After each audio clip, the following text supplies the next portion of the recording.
तो फ्रेंड्स अब मैं आपको ओनर से मिलाता हूँ। इस कार का ओनर जो है वो है मेरे साथ। तो हिमांशु दा प्लीज़ आइए। Welcome Himanshu da. He is Himanshu Bhattacharya. He is working in IIT Guwahati medical. Welcome to my channel Himanshu da. Hello. तो हिमांशु दा, सबसे पहले congratulation for this car. And मैं आपको स्ट्रेट फॉरवर्ड एक क्वेश्चन पूछूंगा, मतलब आप मैग्ना वेरिएंट के ऊपर ही क्यों गए? एक्चुअली जो बजट है मेरा बिलो 8 लाख्स, तो बजट कॉन्स्टेंट था पहली बात। और सेकंड थिंग इस मेरा मेन कॉन्सर्न था कि ये मेरा पहला कार है और मुझे इससे पहले मैंने कार चलाया नहीं, तो क्योंकि मुझे कोई एक्सपीरियंस नहीं है तो मैंने मेरे कलीग का हेल्प लिया कि उस कार आई शुड चूज। तो काफ़ी लोगों ने कहा कि हुंडई का इंजन काफ़ी स्मूथ है और उसमें काफ़ी मतलब ये है वेरिएंस काफ़ी है। हाँ, वेरी रिफाइंड इंजन।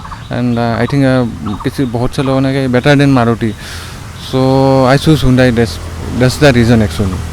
तो आपने सही कहा, मतलब हुंडई की इंजन और गियर बॉक्स काफ़ी रिफाइंड होते हैं। और मैं हमारे दर्शकों के लिए एक बात बताऊं, मतलब आपने मेरे से भी काफ़ी कंसल्टेशन आप कर रहे थे कि आप काइगर भी देख रहे थे 1-2 बार, लेकिन काइगर को रिजेक्ट करने का क्या रीज़न है वो बताइए। हाँ, एक्चुअली जो वेरिएंट में देख रहा था, आप टेस्ट ड्राइव भी लिए थे ना? लिया था मैंने, मगर जो टेस्ट ड्राइव लिया था वो टर्बो वेरिएंट था। और मेरा बजट में आता है RXT वेरिएंट, जो क्योंकि 8 लाख के बजट में RXT ही आता है। तो RXT I think it's less power actually, इसमें पावर थोड़ा मुझे कम लगा और मुझे इतना कंफर्ट मुझे फील हुआ नहीं। हालांकि मैंने ड्राइव किया नहीं था, मेरे कलीग ने ड्राइव किया था मुझे, क्योंकि मुझे ड्राइव आता नहीं है। तो मेरा कलीग और मैं बैठ के मैंने देखा कि आई थिंक थोड़ा इसमें कंफर्ट थोड़ा मुझे कम लगा और जो पावर थोड़ा कम लगा मुझे। टर्बो में भी आपको पावर कम लगा क्या? Non turbo. तो नॉन टर्बो डेफिनेटली थोड़ी सी कमज़ोर है, मतलब इसके हिसाब से। इस जो इंजन है ये नेचुरली एस्पिरेटेड इंजन है, अच्छा 4 सिलेंडर इंजन है। आई थिंक ये 83 पावर PS की पावर जनरेट करती है, 114 या 115 न्यूटन मीटर टॉर्क जनरेट करती है। काइगर का जो नॉन टर्बो वेरिएंट है वो डेफिनेटली इससे थोड़ी सी कम पावर जनरेट करती है। तो as a big size car तो डेफिनेटली थोड़ा सा लो पावर है, इसीलिए मेरा ये था कि मैं इसलिए टर्बो के ऊपर किया। दूसरी बात आपने बताई, आपका प्राइस का कंस्ट्रेंट था, ये था। और मैग्ना वेरिएंट लेने के बाद आपका ओनरशिप एक्सपीरियंस कैसा लगा आपको, मतलब ओवरऑल कुछ वो सारा कुछ बताइए डिटेल में। Ownership experience is very good. मतलब जो चलाने का जो मतलब ये स्मूथनेस तो बहुत ही अच्छा है। मुझे ऐसा कभी लगा नहीं कि मैं बहुत बड़ा ये कार चला रहा हूँ। इसे एक्चुअली इसका जो लेंथ है और जो विड्थ है ऑलमोस्ट सेम टू काइगर, मगर स्टिल हाँ ऑलमोस्ट। तो ये सब कॉम्पैक्ट हैचबैक ही है, प्रीमियम हैचबैक, मगर मतलब इसका जो चलाने का ये है बहुत ही अच्छा है। और एक बात बताइए, मतलब आप एसेसरीज़ में अब तक क्या क्या लगा चुके हैं? मतलब यहाँ पे मैं एक चीज़ देख रहा हूँ, मतलब टच स्क्रीन इंफोटेनमेंट सिस्टम नहीं है और बैक कैमरा नहीं है। क्या आपको ये कमी जो है मतलब मैग्ना वेरिएंट में ये कमी खलती है आपको? ऐसे नॉर्मली बैक कैमरा का ये मुझे लगता है हाँ महसूस होता है, क्योंकि एक्चुअली बैक कैमरा होने से क्या होता है, अगर से फॉर एग्जांपल वहाँ पे कोई गड्ढा है वो आपको सेंसर डिटेक्ट करके नहीं दे सकता, वो आपके लिए वो बैक कैमरा चाहिए। आपको पता नहीं कितने सेंसर आते हैं? 2 सेंसर दो सेंसर आता है हाँ। मगर तो बैक कैमरा मुझे लगता है, मगर टच स्क्रीन ऐसा अभी तक फील नहीं ऐसा हुआ नहीं है कि टच स्क्रीन का बैक कैमरा लगाने से आपको टच स्क्रीन भी लगा लेना पड़ेगा। तो anyway that is very small issue. आप मतलब आफ्टर मार्केट आप बैक कैमरा और टच स्क्रीन इंफोटेनमेंट लगा सकते हैं। और मैं अब दूसरा बात आता, आपको ये कितने टाइम हो गए कार को खरीदे हुए? कार मैंने खरीदा है 21 फरवरी 2022, तो ऑलमोस्ट 2 मंथ्स अभी। Almost 2 months. और इसका प्राइस कितना था और ऑन रोड आपको कितना पड़ा? ऑन रोड आपका इंश्योरेंस और रोड टैक्स सब मिला के आपका 7 लाख 7,63,000 आपका ये था ऑन रोड।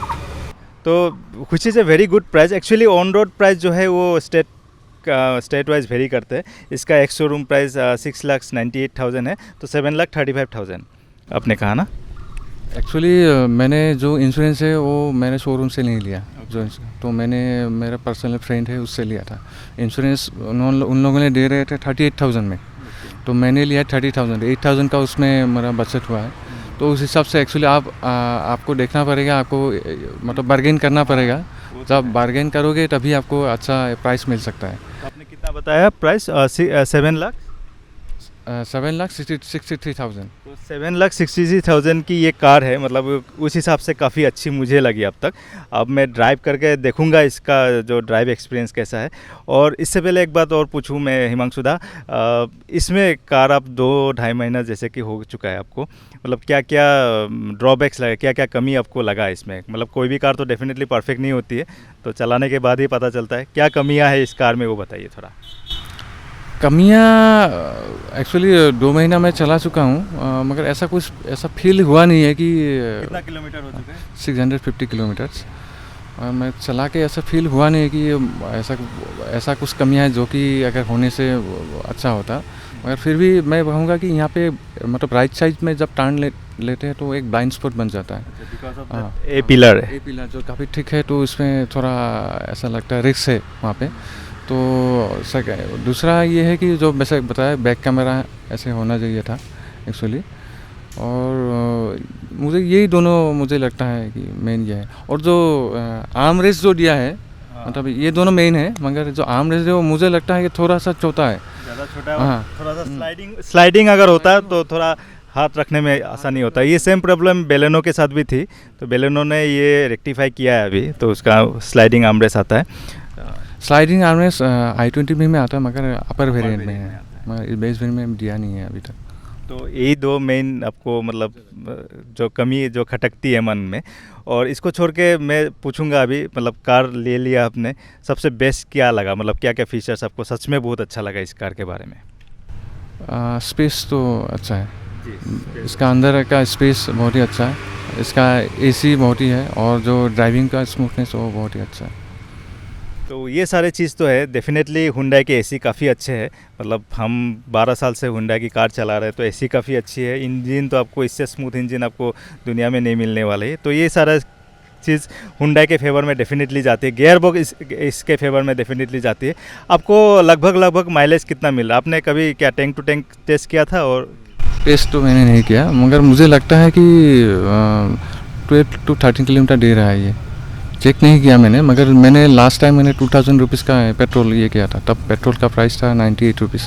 तो मैंने अभी मतलब एक ही है ये चले जो मतलब दिखाने के लिए मीटर में, अभी फ्यूल मीटर में एक ही पॉइंट दिखा रहा है। तो पहले जितना पॉइंट था मैंने थोड़ा सा एक रफ कैलकुलेशन किया था, मुझे 12 to 13 किलोमीटर फिलहाल दिखा रहा है। तो वो तो मतलब अंदर जो सिटी कंडीशन के हिसाब से बोल रहे हैं। हुंडई तो आई थिंक क्लेम करती है अराउंड 20-21 क्लेम करती है मेरे ख्याल से। 18 किलोमीटर क्लेम कर रहा है, मगर मुझे लगता है क्योंकि मैंने सिटी में भी लेके गया हूँ, मैं सिटी में भी कम से कम 650 किलोमीटर अभी तक चला है, उसमें 250 किलोमीटर सिटी में चला है। तो उस हिसाब से मुझे लगता है कि 12 to 13 फ़िलहाल के लिए तो अच्छा है, मगर क्योंकि ये बस कार नया है तो अभी थोड़ा सा कम तो ये होगा ही माइलेज, मगर बाद में ही अगर इतना ही रहा तो I think it's also a drawback actually. नहीं, अभी तो आपको मतलब 12-13 का माइलेज काफ़ी अच्छा है मेरे ख्याल से। और 1 साल के बाद जब इंजन ऑयल चेंज होता है तब बढ़ता है। हाँ, इंजन ऑयल से याद आया सर्विस सेंटर के बारे में। आप रिसेंटली सर्विस सेंटर विजिट करके आए हैं, कार का फर्स्ट सर्विस हो चुका है, उसका एक्सपीरियंस कैसा रहा? मतलब हुंडई वाले कैसा मतलब ट्रीट करते हैं एज ए कस्टमर, वो थोड़ा बताइए। जो सर्विसिंग तो मैं कहूँगा excellent servicing actually, excellent in a sense क्योंकि मैंने actually pickup and drop facility लिया था। तो pickup and drop facility 335 rupees उन्होंने लोगों ने लिया है। तो सर्विस सेंटर गए ही नहीं थे, मगर तो उन्होंने क्या किया कि व्हाट्सएप में एक ग्रुप खोल लिया। ग्रुप खोलने के बाद तुरंत बाद उन्होंने फ़ोटो भेज दिया कि कार अभी वॉशिंग पे है। उसके बाद मैंने जो उसका एंटी रस्ट कोटिंग जो सेसिस पेंट जिसे नॉर्मली बोलते हैं, और साइलेंसर कोटिंग मैंने लिया था, उसका भी वीडियो और फ़ोटो भेज दिया व्हाट्सएप ग्रुप में। उसके बाद जब काम ख़त्म हो गया, होने के बाद मुझे कॉल आया कि मतलब काम हो गया है, तो कितना इन्वॉइस है, कितना मतलब ये हुआ है, सारा कुछ भेज दिया मेरे व्हाट्सएप ग्रुप में। और जो पेमेंट का मैंने बोला कि मैं तो गूगल पे करूँगा, तो उन्होंने गूगल पे के लिए भी जो फैसिलिटी प्रोवाइड कर दिया। तो आई थिंक उसके बाद ड्रॉप भी सही टाइम पे किया, 5 बजे ड्रॉप कर दिया। तो मुझे लगा एक्सपीरियंस फर्स्ट सर्विस का वो बहुत एक्सेलेंट एक्चुअली। तो काफ़ी अच्छी चीज़ मुझे भी सुनने में मिली। जनरली एक्चुअली फर्स्ट सर्विस तो आप पिकअप एंड ड्रॉप कर ही सकते हैं, क्योंकि कुछ ज़्यादा कुछ करना होता नहीं है। कार को वॉश करते हैं, सब सारा कुछ चेक करते हैं और दे देते हैं। तो एनीवे दैट इज़ मतलब मैंने भी फर्स्ट टाइम ही चुना है। मैंने कभी पिकअप एंड ड्रॉप फैसिलिटी आज तक नहीं लिया था, तो which is a very very good actually in terms of Hyundai. आप सरायघाट हुंडई में शायद किए थे। Right. So thank you Himangshuda for your time and talking to us about your car. तो अब हम इस कार को चला के देखते हैं कि कार चलती कैसी है और ये रिव्यू आपको देते हैं। तो बने रहिए एंड तक इस वीडियो में। तो अब मैं कार के अंदर आ चुका हूँ, तो कार को स्टार्ट करते हैं और देखते हैं इसका मतलब इंजन का साउंड। तो इंजन स्टार्ट हो चुकी है, काफ़ी साइलेंट इंजन है। तो सबसे पहले एसी को ऑन कर लेते हैं, काफ़ी गर्मी है। हाँ, तो एसी का परफॉर्मेंस भी काफ़ी अच्छा है। Hyundai is always known for their AC performance. तब केबिन जो है आपका बहुत ही जल्दी आपका साउंड मतलब कूलिंग स्टार्ट हो जाती है, अनलाइक एनी अदर कार। तो अब सीट बेल्ट बांध लेते हैं। तो जब भी आप कार ड्राइव करें तो डेफिनेटली सीट बेल्ट लगा लीजिए। और कार स्टार्ट है ये आपको पता भी नहीं चलेगा, मतलब इतनी साइलेंट इंजन है ये। ये जो इंजन है 4 सिलेंडर इंजन है, 83 PS ऑफ पावर जैसे कि मैंने बताया, और 114 newton metre of torque produce करती है। तो ठीक है, चला के देखते हैं ड्राइव कैसी है। स्टीयरिंग भी काफ़ी लाइट फील हो रहा है मुझे।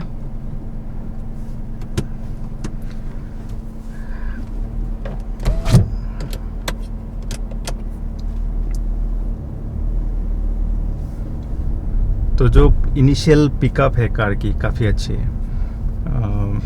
मतलब ये कभी भी जो इनिशियल 1.2 लीटर इंजन होने के बावजूद आपको इनिशियल पिकअप काफ़ी अच्छा लगेगा। कार बहुत ही आराम से लीनियरली गुज जाती है, उसमें कोई प्रॉब्लम नहीं है। और gear shifting is very smooth. Hyundai की ये खासियत है, एक तो इंजन और गियर जो काफ़ी स्मूथ आपको मिलेगा। और कार ड्राइव करने में काफ़ी हैवी लग रही है, ऐसी नहीं लग रही कि मतलब बहुत लाइट कार है, बहुत हल्की इसकी सेसी है, ऐसी फील नहीं हो रही। Even though this is recently on only 3 star, but जो ड्राइविंग एक्सपीरियंस है काफ़ी हैवी लग रही है। मतलब लाइटर कार है ऐसा मुझे फील नहीं हो रहा है, जो कि अच्छी बात है। और एक ड्रॉबैक ये मुझे लग रहा है कि ये मैग्ना वेरिएंट है और मैं अराउंड 5'11" हूँ, लेकिन आप यहाँ सीट को एडजस्ट नहीं कर सकते, मतलब हाइट एडजस्ट नहीं कर सकते, जिसके वजह से मुझे अब बोनेट विजिबल ही नहीं है, ऐसा मैं कह सकता हूँ। मतलब वाइपर के दिख रहा है और उसके आगे क्योंकि स्लोपिंग बोनेट है और इसी के वजह से बोनेट का जो है आगे का तरफ का मुझे दिखता नहीं है और हाइट में एडजस्ट नहीं कर सकता हूँ, जो कि एक बड़ी ड्रॉबैक में कहूँगा। अदर देन दैट विजिबिलिटी का कोई इशू नहीं है, बहुत ही बड़ी विंडस्क्रीन है। ये जो ग्लास पैनल है ये भी काफ़ी बड़ी है। ORVM जो है वो भी काफ़ी अच्छी है, मतलब बोथ साइड का ORVM में दिखने में कोई प्रॉब्लम आपको नहीं होगा। और इंजन काफ़ी रिफाइंड है, इंजन का आवाज़ बिल्कुल अंदर तक नहीं आती, हल्की हल्की आती है, जो कि होनी भी चाहिए। अदर देन दैट काफ़ी रिफाइंड है। और जैसे ही मैं थ्रोटल दे रहा हूँ, मतलब कार पिकअप ले रही है, उसमें ऐसा मुझे नहीं फील हो रहा है कि लेथर्जिक है। हम अब 3 लोग हैं इस कार में। ये मैं एक टर्न ले रहा हूँ अभी। स्टीयरिंग रेस्पॉन्स देखिए, मतलब स्टीयरिंग 100% अपने ओरिजिनल पोजीशन पे आ जाती है, तो इसमें कोई प्रॉब्लम नहीं है।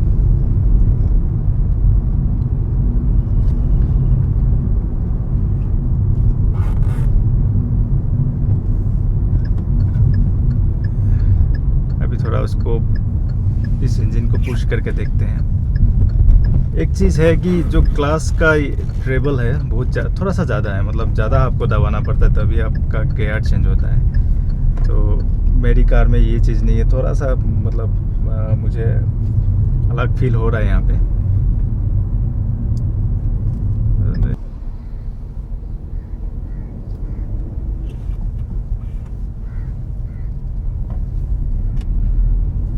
तो सबसे पहले मुझे वही चीज़, मतलब जैसे कि मैं बार बार कह रहा हूँ, कार मुझे काफ़ी हैवी फील हो रही है और इंजन काफ़ी लाइट है। लेकिन अगर मैं अपने कार से कंपेयर करूँ, काइकर की इंजन जो सॉरी स्टीयरिंग इससे भी लाइट है।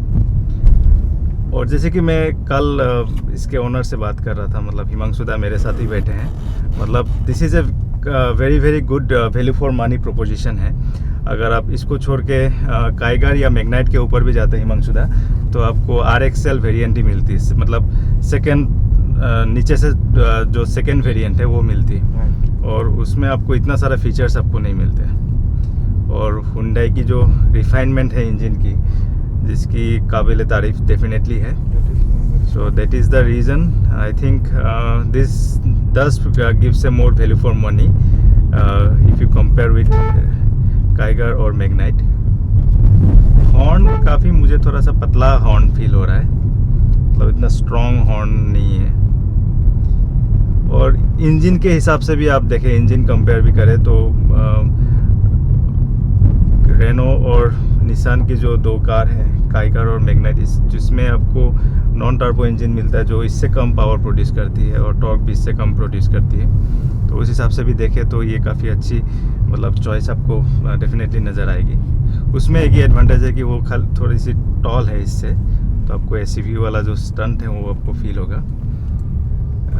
अदर देन दैट मुझे लगता है ये काफ़ी अच्छी चीज़ है। मतलब हुंडई मैग्ना जो है बेस वेरिएंट, ये डेफिनेटली एक गुड प्रोपोजिशन है। इनिशियल रिस्पॉन्स जैसे कि मैंने कहा काफ़ी अच्छी है, मतलब आपको गियर चेंज उतना करना नहीं पड़ेगा। इवन आप ट्रैफिक कंडीशन में चलाएंगे सिटी में, बम्पर टू बम्पर ट्रैफिक में, तो आपको बहुत ज़्यादा गियर चेंज नहीं करना पड़ेगा, जो कि काइगर और मैग्नाइट में थोड़ा सा एविडेंट है। लेकिन इसका हायर एंड जैसे कि जो पंची इंजन होना चाहिए, वो चीज़ थोड़ा सा लैग डेफिनेटली करता है यहाँ पे। तो इंजन का पंच कम मुझे फील हो रहा है। जो मिड रेंज है, मिड रेंज थोड़ा सा कम है इसका। वैसे मैं टोटल दे रहा हूँ, जितनी कार भागना चाहिए वो नहीं है इसमें, थोड़ी सी कम है। और कार हैवी मुझे फील हो रही है इसी वजह से। तो काइगर में बहुत ही इंस्टेंटेनियसली आपको पावर फील होता है मिड रेंज में। लोअर एंड काइगर का उतना अच्छा नहीं है, जो कि मैंने कई बार कहा है, लेकिन मिड रेंज में काइगर इसके ऊपर बाजी मार लेती है। पर नॉट टू वरी, आप रेगुलर ड्राइविंग कंडीशन में सिटी में ड्राइव करेंगे जहां आपको उतनी पावर की महसूस फील नहीं होती है। हमें इंजन हमेशा ऐसा ही लेना चाहिए जो इनिशियल जो लोअर एंड है उसका काफ़ी स्ट्रॉन्ग होना चाहिए, कि अदरवाइज़ आपको बहुत ज़्यादा गियर शिफ्टिंग करते रहना पड़ता है। यहाँ मैं अभी थर्ड गियर में हूँ, लेकिन हम 3 लोग हैं, बहुत ही इजीली हम स्पीड ब्रेकर को क्रॉस करके आए हैं उसके ऊपर से ब्रेक दबा के। मतलब RPM काफ़ी लो हो चुकी थी, लेकिन फिर भी ये इंजन लैग नहीं कर रही थी, जो कि काफ़ी अच्छी चीज़ है मेरे ख्याल से।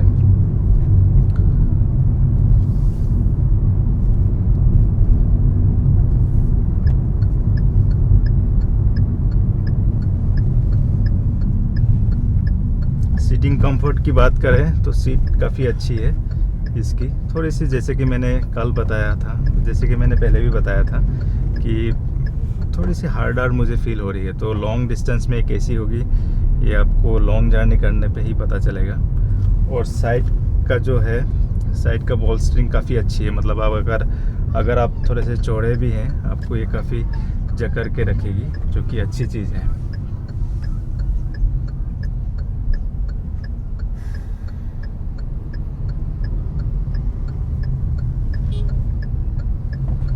मेधी सिनी भाई ना, सी व्हीलर। और गियर शिफ्टिंग काफ़ी स्मूथ है एंड उसमें कोई इशू नहीं है। लेकिन हुंडई की कार में एक पहले से ही प्रॉब्लम है, जो कि अभी भी है। आई थिंक इसका बैक गियर जब आप लगाते हैं कभी कभी फंसता है, ऐसा फील होता है क्या? नहीं, अभी तक ऐसा कोई। तो ये प्रॉब्लम हुंडई में बहुत पहले से, और बहुत सारे मैग्नाइट ओनर का मैंने देखा है, तो उन लोग ये कंप्लेन करते हैं कि बैक गियर बहुत इजीली नहीं लगता है। ऐसा मुझे फील हुआ नहीं, मैंने काफ़ी बार बैक गियर तो करना ही पड़ता है। तो बाकी वो मेरे पुराने वाली कार में भी है, मतलब बहुत इजीली कार रुकी है। अभी तो शायद लग जाएगी, इनिशियली नहीं लगती, तब आपको फिर से फ्रंट पहला नंबर 1 नंबर गियर लगाना है, फिर से बैक गियर लगाना है। तो ये प्रॉब्लम हुंडई की है बहुत पहले से, वो लोग रेक्टिफाई तो नहीं कर पा रहे। इस कार में मुझे ऐसा लगा नहीं। मैं एक बार चलिए टेस्ट करता हूँ उस चीज़ को।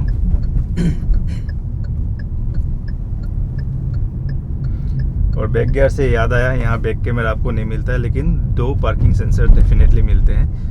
हालांकि मुझे लगता है कि 2 पार्किंग सेंसर थोड़ा सा कॉस्ट कटिंग है, पार्किंग सेंसर का उतना प्राइस नहीं है। अब मैं बैक गियर लगा के देखता हूँ। देखिए बहुत इजीली बैक गियर लग चुकी है। देखिए कार में रिवर्स ले रहा हूँ, तो ये जब चला रहा है तब तो लग जाता है, लेकिन इनिशियली सुबह सुबह शायद थोड़ी सी नई प्रॉब्लम है। पर यहाँ पे गियर शिफ्टिंग में मुझे कोई प्रॉब्लम फील नहीं हुआ है, बहुत ही स्मूथ गियर शिफ्टिंग आपको मिलती है।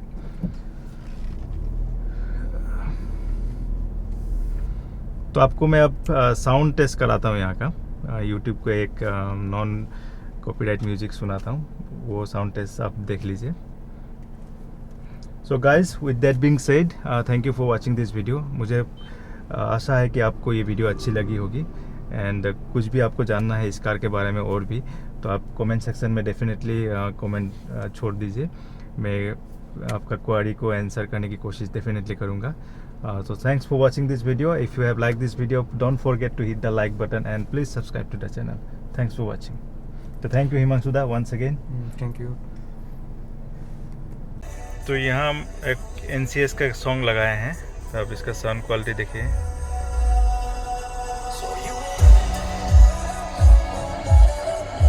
साउंड क्वालिटी काफ़ी डिसेंट है।